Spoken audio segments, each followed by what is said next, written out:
Lušňák. Hostia by sa mali začať viac sústrediť na hru ako na nejaké oplácanie za skóre 2-4 z ich pohľadu. Dobrá práca Bečku na modrej, ktorý zahral aj futbalovým spôsobom na to, aby udržal pásmo. Krásna kombinácia Topolčian a napokon okorenená gólom, aj takým krkolomným. Tá pôvodná myšlienka síce hosťom nevyšla, ale predsa len sa dokázali presadiť. No a zásluhou Patrika Lušňáka.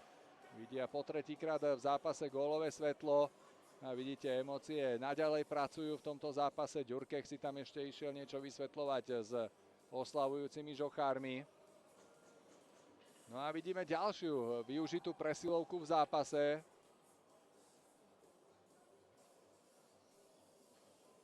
V tomto smere skvelá bilancia od oboch tímov.